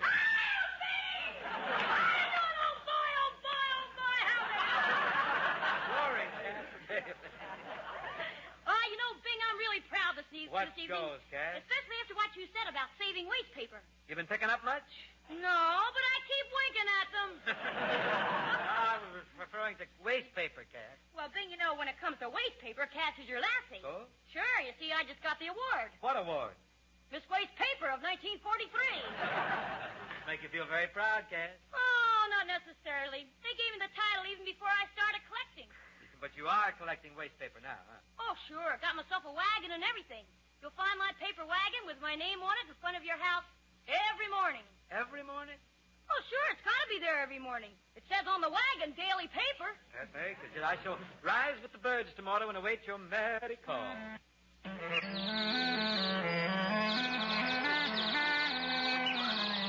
Oh. Cass will be here with the wagon in a minute. I got to hurry. My shorts? My shirt? Shoes? Socks? Wash? And away we go. Whoop, whoop, whoop, whoop, whoop, whoop, whoop, whoop, whoop. I forgot something here. Pants.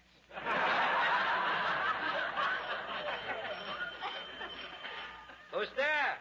I'm here to get your paper doilies and your magazines, 'cause paper's gonna help us with it. Oh, boy. Oh, bravo, Cassie, bravo. I'm glad to see that you've thrown yourself into war work. That I have, Bing, thanks. But the whole waste paper shortage, you know, could be eliminated if you just let me go through your pockets. How would that solve the waste paper shortage? All those torn-up Paramutual tickets. Where's your wagon, Cass? Well, right here, Bing. Come on, climb in and ride with me. Sure thing. Let me handle this whip. I'll show you how to make a wagon fly. Get up there. Get up there. Come on there, G.R. Get up there. Yeah. Come on there, Mark. Gee, just a minute, Bing. Now, if you think it's easy to get this wagon rolling, come on down here and get in the harness and pull yourself. Okay, Cass, we'll pull together. Come on, pull. Gee, isn't it wonderful? Imagine being in double harness with Bing Crosby. Oh, boy.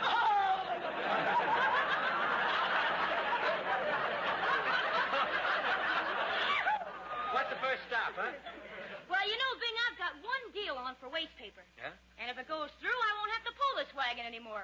I'll be way over my quota. What one deal you got that could get all that waste paper? Tommy Manville's promised me all his old marriage licenses. Oh, forget it. Whoop, whoop, whoop. Here's John Scott Trotter's place. Let's hit him for some spare pulp, huh? I saw you all coming. What did you want? Well, we came to find out if you've been collecting waste paper. But I see you've been concentrating on fat. If you just pay attention to your work, there's a big bundle of waste paper standing right there in the hallway. Gee, Whittakers, Bing! Look at this bundle of waste paper. Now, never mind, I'll carry it out.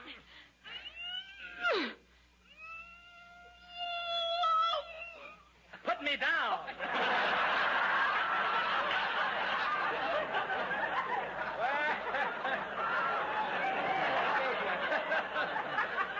Thought he was having a julep, I think. Well, that's all we can get here. Come on, Cass. Grab a shaft. Pull the wagon, Cass. Help me pull the wagon, Cass. Say, Bing, you know, I was thinking maybe we should specialize. I mean, should we...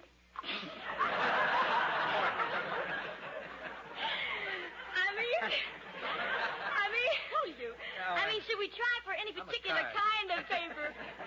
No, Cass, anything from newspapers and cardboard right down to paper bags and tissue.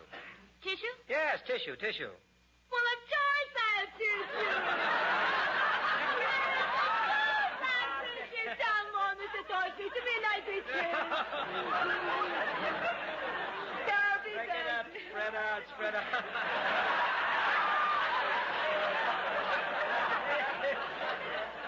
Come on, let's give Carpenter a jangle, huh? Oh, Kensington, stick your head out the window.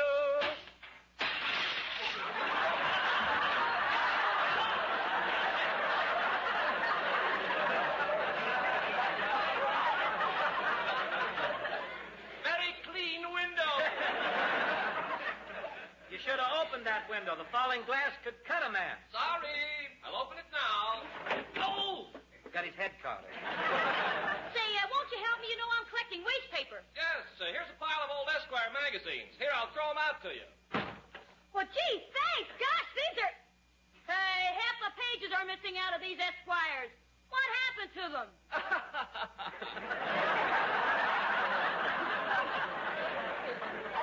Hello, Bing. Say, what are you and Cass dragging that wagon for? Well, you see, we're collecting waste paper. You got any? Well, just a little memo book full of my boyfriend's phone numbers, that's all. Oh, well, it's enough. I'll take it. Well, will this little book relieve the paper shortage for you? A manpower shortage. Oh, look, Yuki. There's Yuki. Hey, Yuki.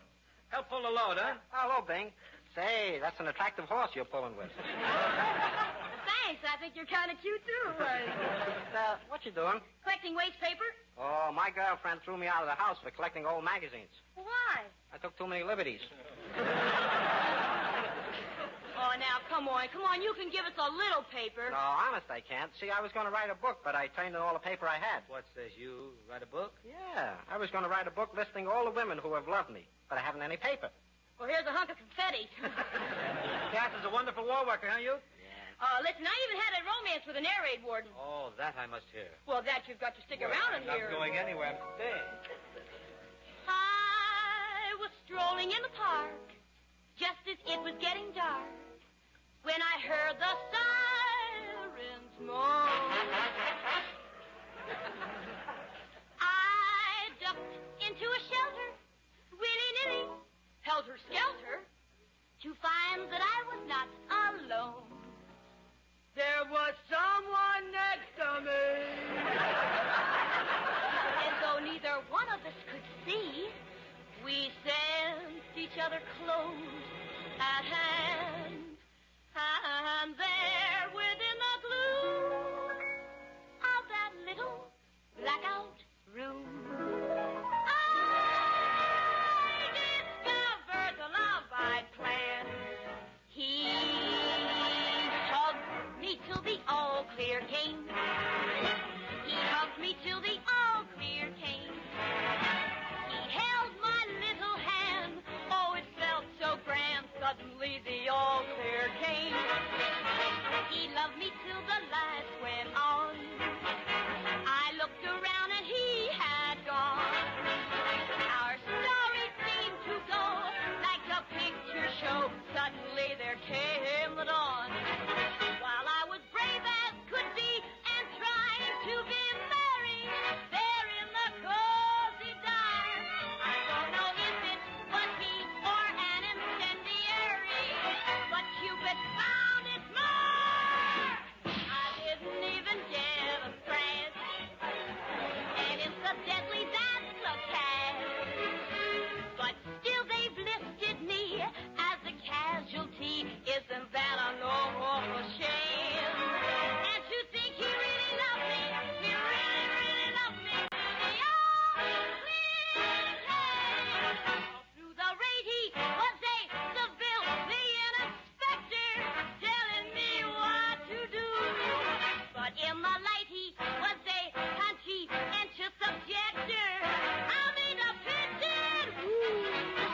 know what could follow such a tender romantic interlude but something domestic and housewarming.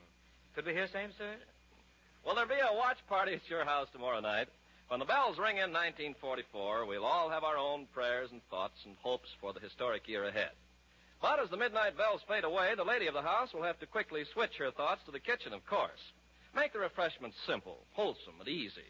With whatever beverage you serve, bring in a big tray laden with crackers and rye bread and a whole delicious assortment of Kraft cheese spreads. And then invite everyone to pitch in and make his own snacks.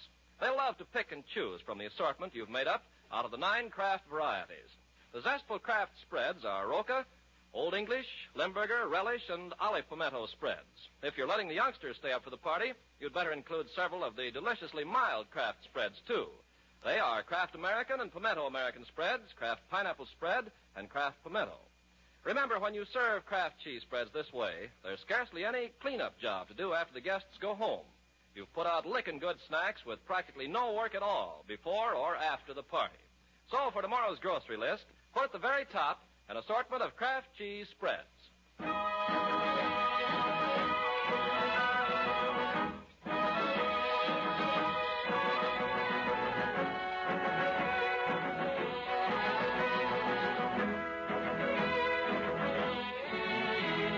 Blow the tropic wind, sing a song through the trees. Trees sigh to me, soon my love I will see. Poinciana,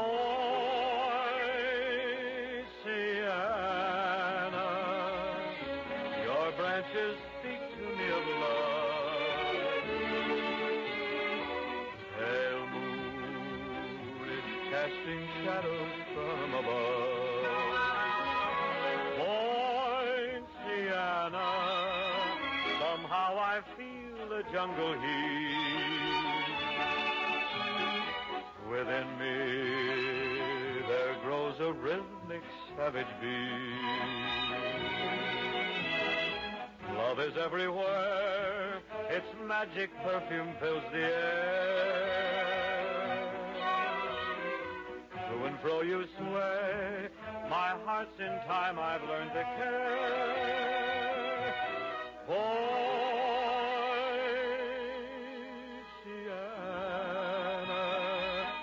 from now until the dawning day, I'll learn to love forever, come what may. That's the Old Kraft Music Hall for 1943, friends. We start 1944 next Thursday. We're planning to have with us Bill Frawley, my friend Uncle Wilbur. You can start 44, double 40 by saving paper. Let's not start thinking the war's in the bag when we haven't even got the bag. Good night and good luck in 1944. The Kraft Music Hall comes to you from Hollywood's Radio City. New Year's Eve spirits will be gay, appetite sharp, so liven the foods on your buffet with the taste-tingling flavor of Kraft Salad Mustard. This delicious salad mustard, light golden and creamy smooth, is sure to win you a chorus of compliments. Then, too, there's that other popular mustard with horseradish added, also made by Kraft. Buy them both for delicious variety.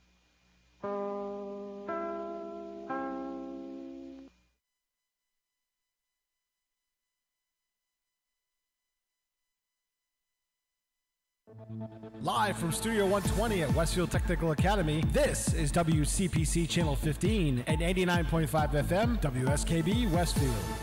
The Jack Benny Program, presented by Lucky Strike.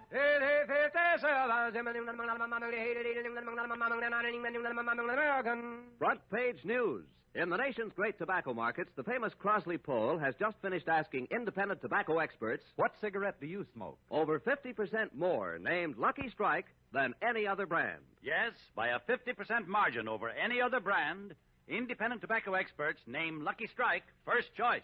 Lucky Strike, first choice. These experts are the independent tobacco buyers, auctioneers, and warehousemen, the men who see who buys what tobacco at the auctions. And when independent tobacco experts like these name Lucky Strike first choice for personal smoking enjoyment, then you know. LSMFT. LSMFT. Lucky Strike means fine tobacco. So smoke the smoke tobacco experts smoke Lucky Strike. Remember, By a 50% margin over any other brand, independent tobacco experts name Lucky Strike first choice. Lucky Strike, first choice.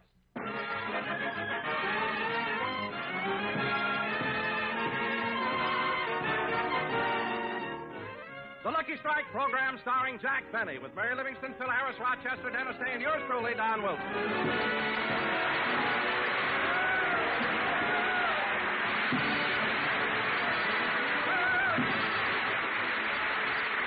Ladies and gentlemen, last night was a big night in Hollywood. The occasion was a special showing of Ronald Coleman's new picture, A Double Life. Naturally, all the important stars in Hollywood received invitations to attend this gala affair. And while all this was going on, where was our little star? Rochester, hand me my pajamas. I'm going to bed. Here you are, boss. No, my woolen ones. The nights are awfully cold. I know it's cold, but you've already got 3 comforters, 2 quilts, an Afghan, and 4 electric blankets with a direct line to Boulder Dam. Never mind. Just turn out the lights and I'll go to sleep. Don't you want me to read to you like I always do? Yes, pick up one of those trade papers, either the Variety or the Reporter. There they are. Okay. Now, let's see. Say, boss, look what it says. What? Tonight at the Academy Theater, there will be a special showing of Ronald Coleman's new Universal International picture, A Double Life. I know. It says all the big stars in Hollywood have been invited to attend. Yeah, I know. Didn't they mail you an invitation? Well, frankly, I don't know whether they did or not. I didn't even bother looking. Oh, boss, come now. What? This morning when the mailman came by, you grabbed his bag and went through it like an octopus with a mixmaster in each hand. I was looking for a reply from Dorothy Dix. Anyway, who wants to go to a Hollywood premiere? You always see the same people. Barbara Stanwyck will be there with Robert Taylor. Lauren Bacall will be there with Humphrey Bogart. Lana Turner will be there with... Let me see today's paper.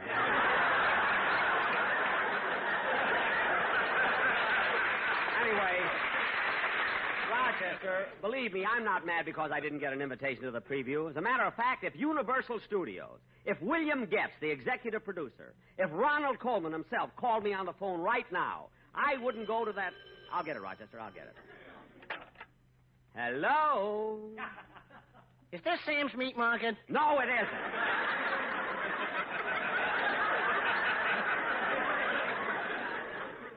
Who was it, boss? Oh, some guy wanted Sam's Meat Market. Sam's Meat Market?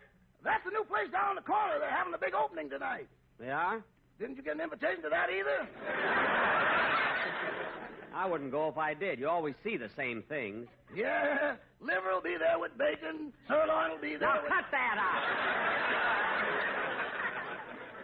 Now, Rochester, I'm going to bed, so turn out the light, will you? You'll get it, boss. You'll get it. I've got it.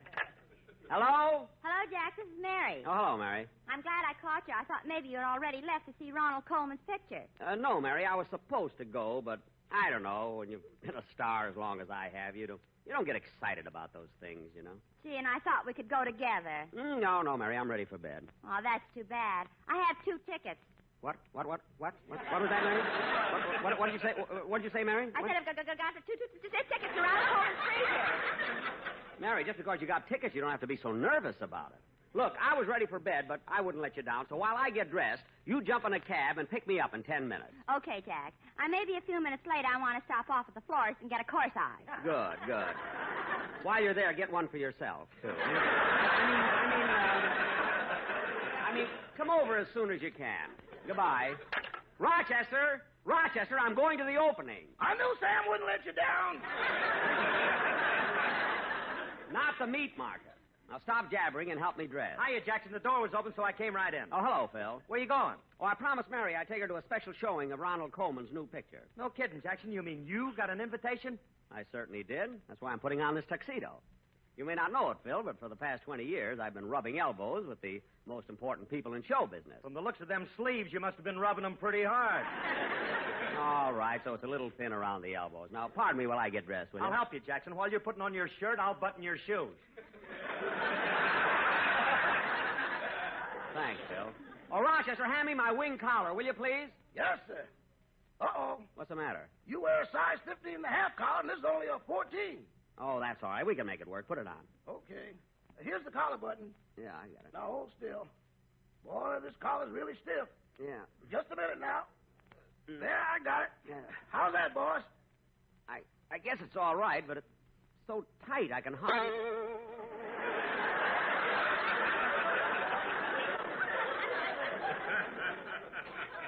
Oh, darn it, slipped off the collar button. Try it again, Rochester. Boss, this collar's too tight for you. Well, pull it harder. I'm getting it. Hold still. There. Gosh, this collar's so tight I can hardly breathe. Phil, how do I look? Like Herbert Hoover with a crew haircut. Don't be so funny. Oh, there's Mary. Now, all I have to do is snap on this bow tie, and I'll be on my way. Darn it. There it goes again. Rochester, where's my bow tie? It went out the window and headed for Capistrano.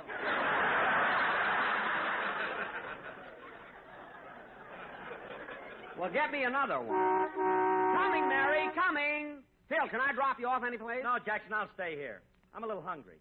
Rochester, get me an olive and a glass. Okay, Phil, make yourself at home, will you?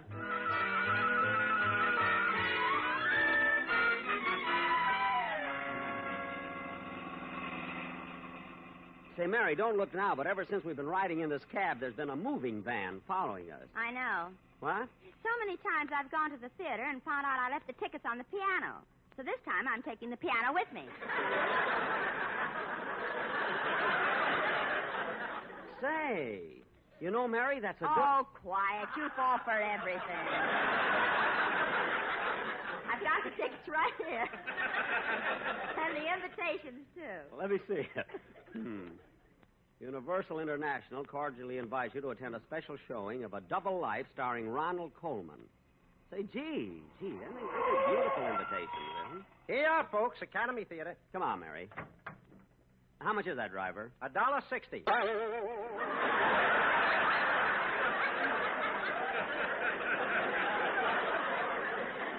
Oh, darn it. Jack, what happened? Nothing. Here you are, driver. Keep the change. Thanks. Jack, fix your collar. I'm trying to, but darn it, I've lost my bow tie. No, you haven't. They've got the searchlight on it. It'll be down in a minute. Oh, yes. Here it comes. There. I got it. Oh, no, that's the one that was headed for Capistrano. Here it is. Fix my collar. Wait, there. Come on, Mary, let's go in. Gosh, look, all of us big stars are here. Come on, hurry. Hold your own invitations, please. You spectators, stand back. Let them in. How do you do, Mr. Gable? Good evening, Mr. Taylor. How are you, Mr. Peck? How do you do, Miss Livingston? I told you spectators to stand back. I'm with her!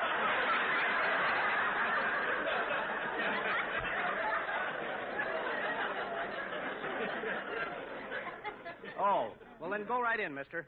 Mister. He doesn't even know I'm Jack Benny. Well, don't tell him. He has something to look forward to. What? Come on, Jack, hurry. The lights are starting to dim. Okay. Hey, Mary, here are 2 seats here, right in this row. A little more than halfway in. Follow me. Pardon me. Pardon me. Pardon me. Pardon me.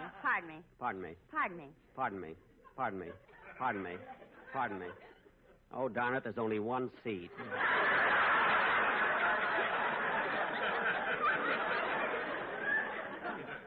We'll have to go back. Pardon me. Pardon me. Pardon me. Pardon me. Pardon me. Pardon me.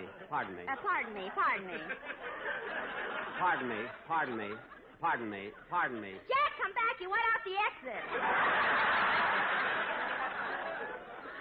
Oh, yes. Here we are, Mary. Here are 2 seats on the aisle. Good.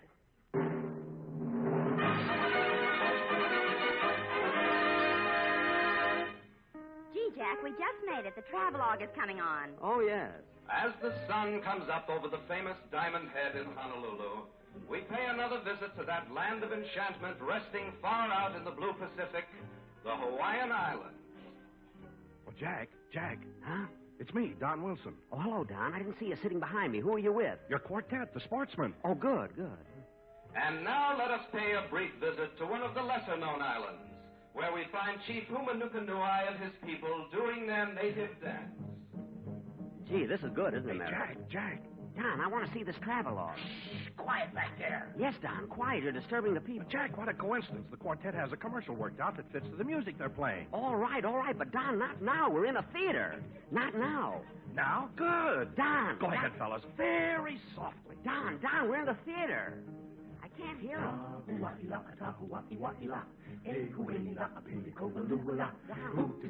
Don, you can't do this. We're in a theater. Make the boys be quiet. Yeah, quiet back there. Don, it's so embarrassing. Yeah. Lucky Strike. One we like. Firm and fully packed. Mighty free and easy on the draw. Jeffy Boom. Speedy Riggs. Hoopty Toopty Echo. To find tobacco. Hondo Leaf will smoke a Lucky Strike. Smoke Lucky Strike. People are looking at us. What's the matter with you? Quiet back there. FFFC. Quality of product is essential to continuing success. Lucky's are made of the fine, nothing like tobacco we confess. Tell us, Tennessee. Stop. We're in the theater, boys. Wait a minute.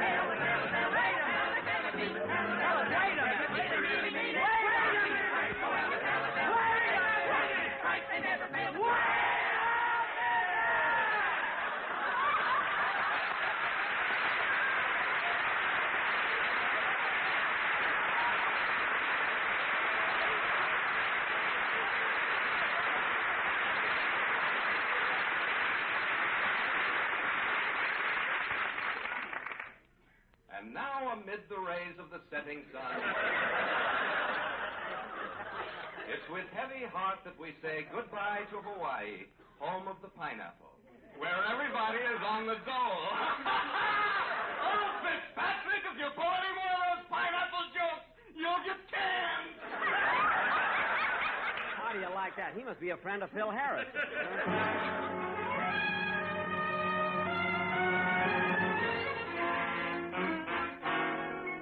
Hey, Mary, here comes the feature picture. Yeah, look. Ronald Coleman in a double life.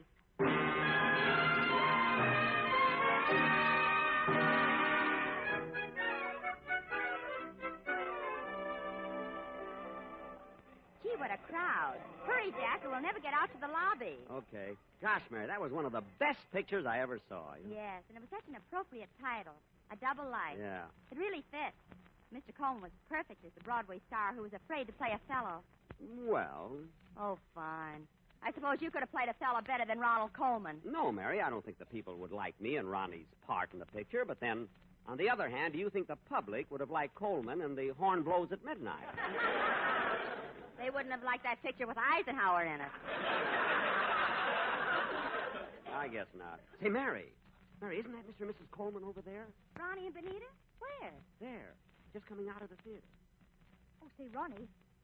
What is it, Benita?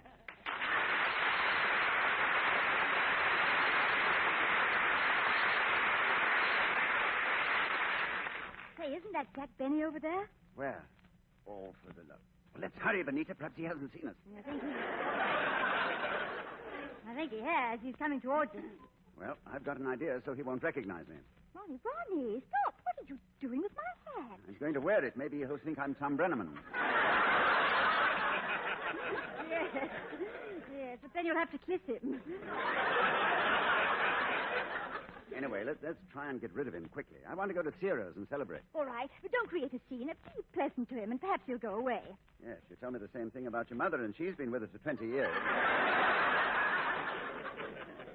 Well, Ronnie, Benita, how are you? Hello, Jack. Hello, Mary. Hello, Benita. Say, Ronnie, your picture was simply wonderful. Oh, thank you, Jack. Glad you liked it. Like it? You know, Ronnie, watching your performance this evening was one of the most enjoyable experiences I've ever had. Oh, well. Not only is A Double Life a great picture, but your acting was the finest I've ever seen on the stage or screen. Oh, now, Mary, Gee, you were absolutely brilliant as a fellow. And when you played yourself, you were so suave and so handsome. Well, Mary, stop. You're embarrassing him. Benita, you keep out of this.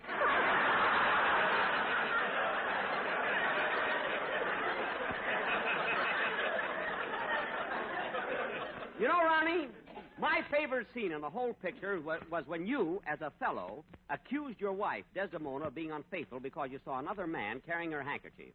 Oh, you mean the speech where I said, "By heaven, I saw the handkerchief in his hand. Oh, perjured woman, thou dost stone my heart and makes me call what I intend to do a murder, which I thought a sacrifice. I saw the handkerchief." Yes, that's the speech I mean. Only, Ronnie, if I were playing the part, I believe I would have done it something like this. By heaven.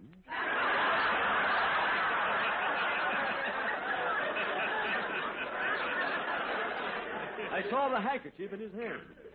Oh, perjured woman! Thou dost stone my heart and makes me call what I intend to do a murder. Which I thought a sacrifice. I saw the hanky.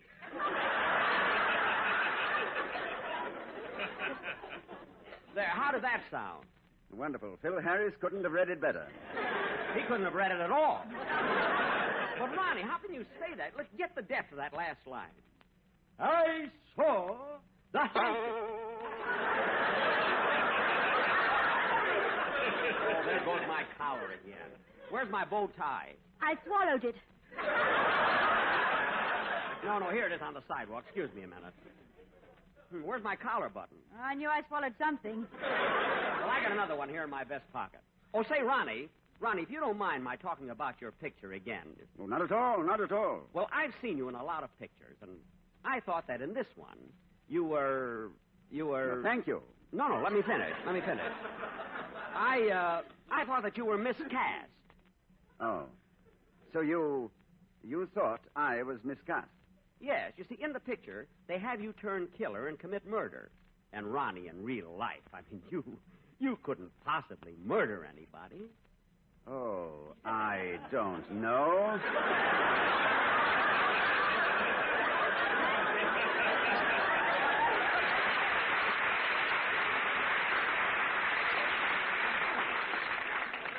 Huh? Well, it's getting late. We'd better be running along. No, Benita. No, you can't go home yet. This is the opening of Ronnie's new picture. A night like this calls for a celebration. I know. Let's all go over to my house and play the slot machine. No, thanks.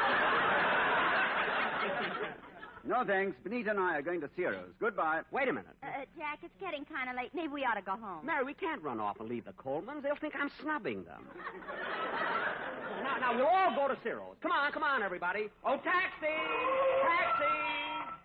Look, Jack, we can't all get into one taxi. There are 4 of us. Okay, you folks take this cab. Mary and I'll take the next one. See you at Ciro's. Oh, Benita, what a fool I was to let Benny know where we were going. Oh, what's the difference, darling? And anyway, Mary's such a nice girl. No, I've nothing against her. I like Mary. It's that Benny I can't stand. And lately, it seems that everywhere I go, I run into him. It happens to me, too. Last Thursday afternoon, I saw him at Greer Garson's tea. Benny? At a tea party for women? Yes. He had a shawl over his head and came around to sell our fortunes. No. Yes. Then he took his violin, played golden earrings, and passed around a tambourine. You mean Benny himself passed the tambourine? Yes. Oh, that's too bad. His monkey must have died. Look, darling, let's forget about him. Let's talk about us. About us? You know, I didn't have a chance to tell you how much I enjoyed Double Life. Oh. I think it is the finest picture you've ever made. Well, thank you very much, darling. You know I'm your severest critic. I think your performance in that picture was magnificent. Well. You're wonderful. Oh. And, Ronnie. Yes? I bought a new fur coat for you. What did you say, dear? I said I thought your performance in the picture was... Here we are, Ciro.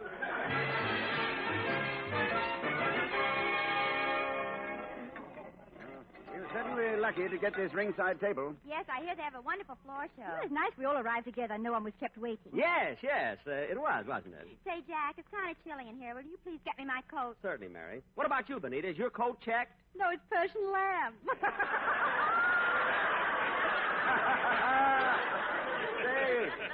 Say, That's rather good, Benita. Yes, I know. I heard it on Fred Allen's program.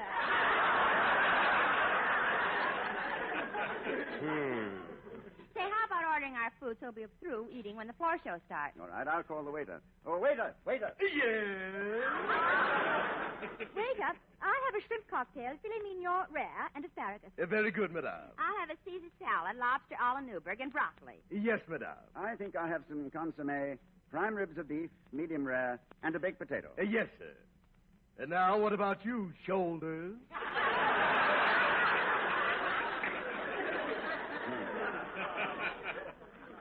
Well, I'll have potage au jour et salade avec roquefort, et la bouffe avec bordelais et pomme de terre. Well, get him! Never mind the comment. Just bring what I ordered. Say, Jack, when did you start eating French food? Since they devaluated the franc.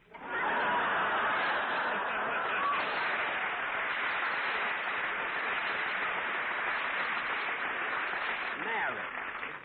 Would you like something to drink with your dinner? We have some wonderful vintage champagne. Mom's 37, Cordon Rouge 33, and Piper Heidsieck 35. Make mine Schlitz 47. That was a good year, wasn't it? Not for USC. Look,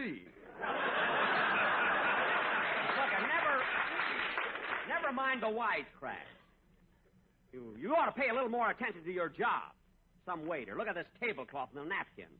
I've never seen such dirty linen. Well, you do them for us, Wong Fu. That's besides the point.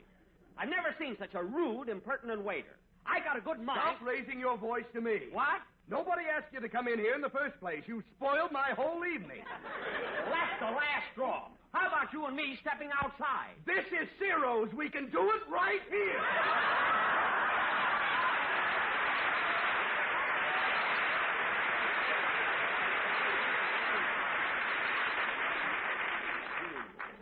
Look, waiter, just go get our orders, will you, please? All right. Johnny, you can come out from under the table. People have stopped staring. Well, now let us all have a pleasant evening. Come on. Let's eat, drink, and be merry.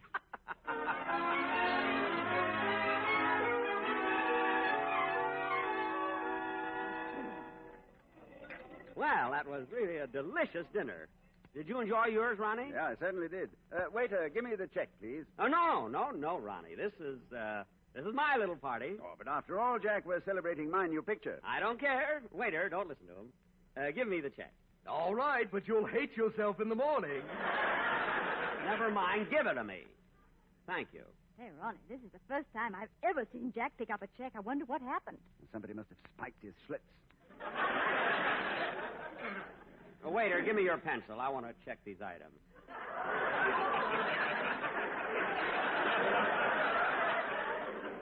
Thank you.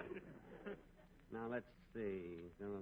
You know, this really has been a grand evening. Yes, the floor show is wonderful. The Kugarden music is so exciting. And this Jerry Lester, such a funny comedian. And the atmosphere is nice and cozy. Please, would you all be quiet? I'm going over the check. Now, let's see. Shrimp cocktail, $1. Consomme, 85 cents. Caesar salad, $1.25. Filet mignon. Whoops.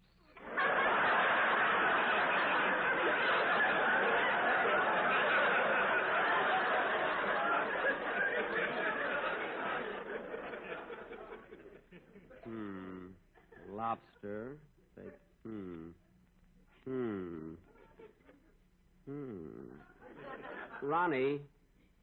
Ronnie, did you have an extra cup of coffee?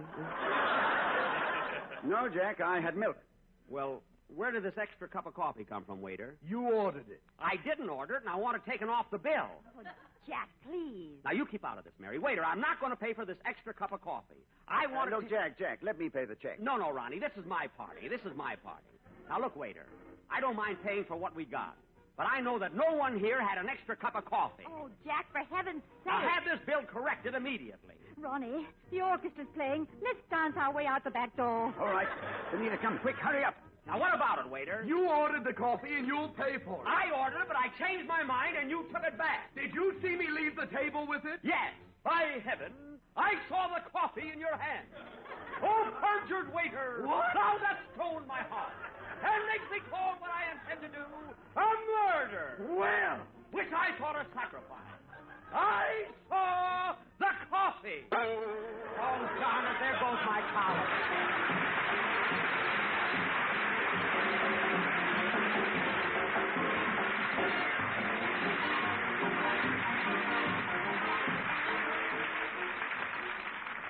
Jack will be back in just a minute, but first, here's Basil Rysdale. By a 50% margin over any other brand, independent tobacco experts name Lucky Strike first choice. Lucky Strike, first choice. American. Back of that statement is an impartial Crosley poll just completed in 11 southern tobacco states.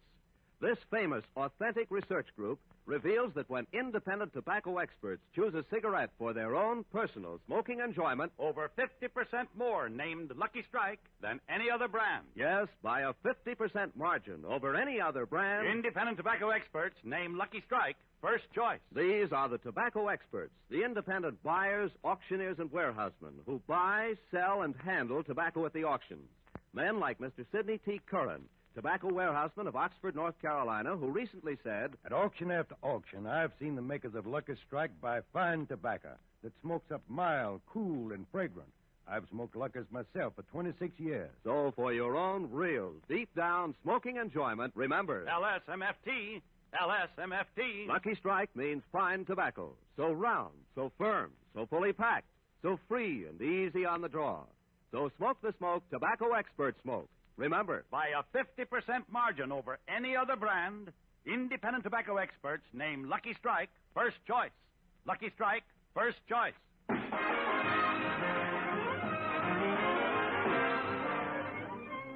Ladies and gentlemen, I want to thank Mr. and Mrs. Ronald Coleman for being with us tonight. And to Dennis Day, my best wishes and congratulations. Good night, folks.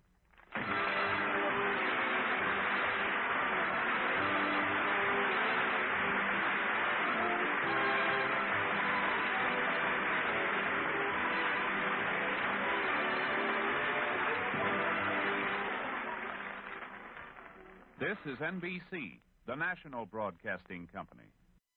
Support for the community programming of WSKB